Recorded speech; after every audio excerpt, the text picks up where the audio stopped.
দীর্ঘ ৩ বছরেরও বেশি সময় ধরে রাশিয়া ও ইউক্রেনের মধ্যে যুদ্ধ চলছে।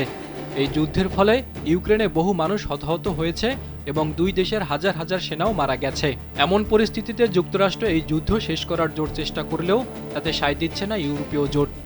এরই মাঝে এবার ইউক্রেনের স্বার্থ রক্ষায় দেশটিতে ইউরোপীয় নেতৃত্বাধীন বহুজাতিক ফোর্স পাঠানোর কথা জানিয়েছেন German chancellor Friedrich Merz.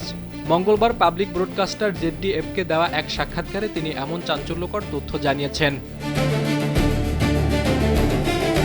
German chancellor বলেন, ইউক্রেনে বহুজাতিক ফোর্স মোতায়েনের ক্ষেত্রে শুধু ইউরোপের দেশই যুক্ত থাকবে না। এখন যে কোনো ব্র্যান্ডের পুরাতন এসি বদলে নতুন ওয়ালটন এসিতে উপভোগ করুন 25% ছাড়। এতে কানাডা, অস্ট্রেলিয়া সহ আরও একাধিক দেশ অংশ নেবে।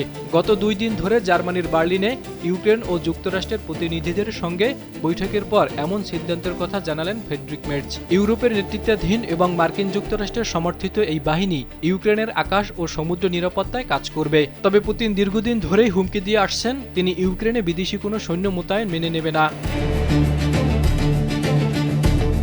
তবে জার্মান চ্যান্সেলর জানান, তারা এমন পরিস্থিতি তৈরি করবেন যাতে রাশিয়া এই প্রস্তাব মেনে নিতে বাধ্য হয়। এদিকে ইউরোপের কাছে থাকা রুশ সম্পদ জব্দ করা নিয়ে বৃহস্পতিবার ব্রাসেলসে বৈঠকে বসছেন ইউরোপীয় ইউনিয়নের নেতারা। এতে 27 দেশের নেতারা অংশ নেবেন। এদিকে দ্বিতীয় বিশ্বযুদ্ধের পর রাশিয়া ও ইউক্রেনের যুদ্ধকে ঘিরে ইউরোপে সবচেয়ে বড় একটি মানবিক সংকট সৃষ্টি হয়েছে। তবে এ নিয়ে সহজে সমাধান মিলবে কিনা তা নিয়ে জোর আলোচনা সমালোচনা চলছে। জাহিদুল ইসলাম, কালবেলা।